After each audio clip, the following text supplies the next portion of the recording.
Character rewrites. Jesus, I just had like a full-blown stroke right there. But yeah, character name rewrites.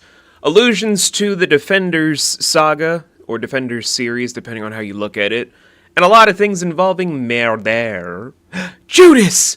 Welcome to Welcome to a new episode of, Cloak and Dagger Weekly for Marvelous Mondays. Yeah, I'm still gonna say weekly because I doubt I'm gonna go into all the editing prompts after the 4th episode because, haha, that's way too much editing. Anywho, today's episode 3, is Shadow Selves, where, as Shannon put it, it's the Who Needs Notes episode. Yeah, I got nothing, y'all. I'm gonna be straight up. The reason I say that, it's because today was an episode not about Tandy or Ty. It was about Bridget O'Reilly, or, as she's more commonly known, Typhoid Mary. Because they didn't, this is me in the future, that like I said at the start of this video, I made a mistake.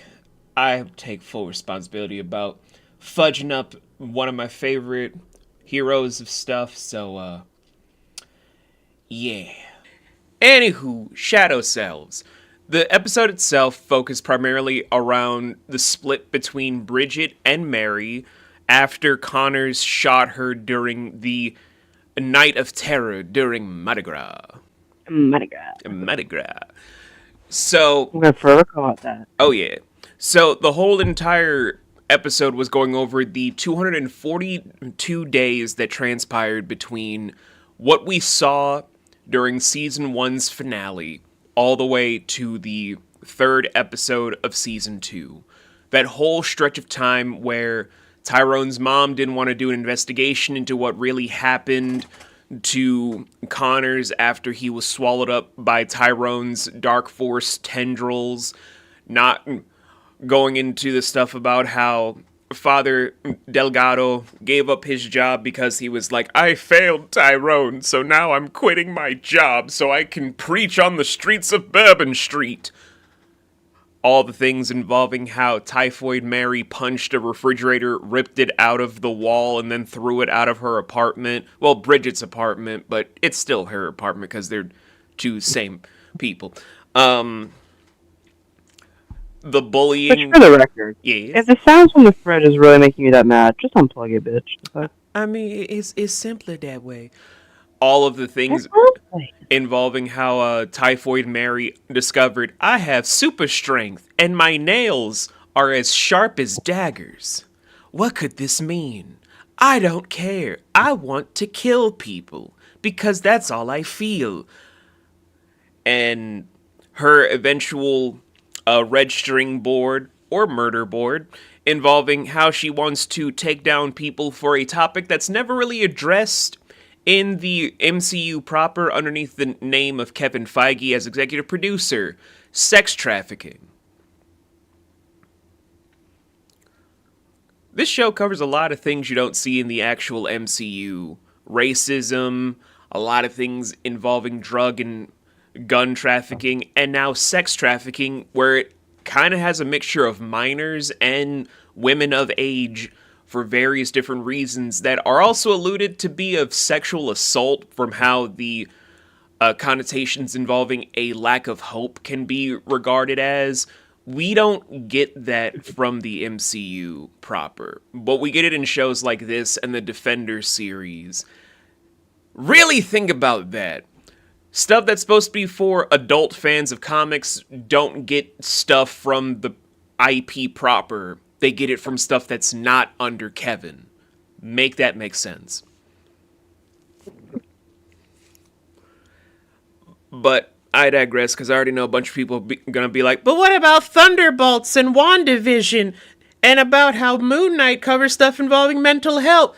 Guys, you do not want to do this dance with me. I will literally bitch you down into the ground. Do not come at me about stuff involving how they handle mental health. I will demolish and destroy you. As a great friend and sibling, don't challenge that. So, this is the next big thing. So, Bridget and Mary do not really understand how the split works until we finally are like, hey, aren't Cloak and Dagger in their own show? Surprisingly, they are in this episode. I say surprisingly because people would automatically forget that this is their show if they came into this episode. So Tandy has to go to her friend Mina, where, surprise, she's alive. I think we all were just like, she's dead. Moving on. But then I was like, wait a minute, that was a taser. Should I correct this in the episode? Nah, we already recorded this bitch. I'm not gonna say that Mina's alive. That's not fun. So, yeah, Mina was alive doing animal testing involving what happened with the Roxxon valves that created terrors, and in doing so, uncovered the phenomenon. Light and dark force, for people that are not Cloak and Dagger, tends to create weird abnormalities that can involve duplication of oneself that survive being injected by light and dark force excess to then create a literal pocket version of oneself to be utter evil incarnate, so to speak, or just the rage doll incarnate, while the docile one is the more light, hope, complete eccentricities of bliss. Ignorant bliss, but bliss nonetheless. As such, that's why there's Bridget O'Reilly, and then there's Typhoid Mary, or, as now deemed, Mayhem. It's that whole thing of, like, M'Baku's supposed to be man-ape, but people are like, oh, that sounds super fucking racist, Marvel, but asked no black people. Not a fucking black person was asked. They were just gonna change the name. Keep him still with a monkey motif, not call him man-ape. Makes no fucking sense. I digress. So, the whole entire episode, besides the duality of Bridget and Mary, like I said, focusing on sex trafficking, but also about the duality process of, are we truly doing our best as heroes if we're not stopping evil? This is a good topic because everyone that has done stuff for a community or for a group of people or just a single person often tries to look back at themselves and they're like, am I really doing enough if I'm not seeing instant results of the good deeds I'm doing to stop bad things? And that's fine. That is something that every person on the planet has to deal with. It's not just teenagers that go through this.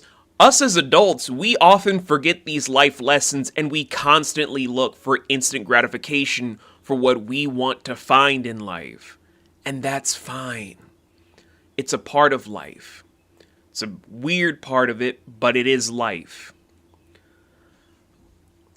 As such, it gets harder and harder to break that mentality in a way that everyone feels a bit out of sorts for.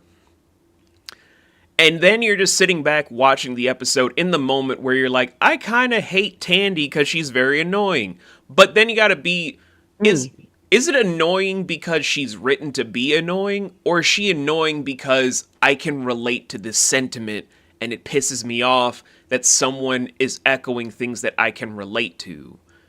A lot of big emotion stuff there. But this whole episode led into a lot of big things for character studies, how the nature of life works for those that are on the downtrodden and not in the big blowout proportion locations, because comparing New Orleans to places like Boston or New York or LA or whatever fucking made-up continent you want to go to with a made-up country, regardless, places like New Orleans or Hell's Kitchen, they're kind of small, insignificant in the eyes of many people that would be looking into heroes like this.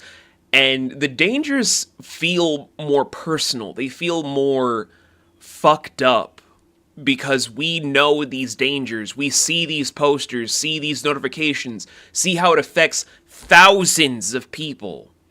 And no one does anything. because they're too busy trying to swarm over the bigger locations to let all these other things fall to the wayside. And it's challenging for heroes like Cloak and Dagger because they have to handle these things without real support, like fighting mayhem, trying to find all of the trafficked women, seeing that they have no hope, but they're only laced in fear, trying to then find answers to stop potential gang violence, and then eventually Tyrone using the Dark Force unexpectedly to drag mayhem within himself because he's a gateway for the Dark Force, and truly feel like they're powerless people. Yes, they're still teenagers, but being a superhero has no age. And it makes it so much worse and so much more heart-wrenching. Because the whole episode isn't really about how Tandy and Tyrone are like, are we dating? Are we not dating? The audience will never know. It's truly just a very upsetting reality about the world that not only fictional people live in, but how it's a very depressing reflection about the world we all live in. Especially in 2025 with the climate going where people that should be arrested aren't, people that should be championed aren't, and the problems of the world are getting worse and worse.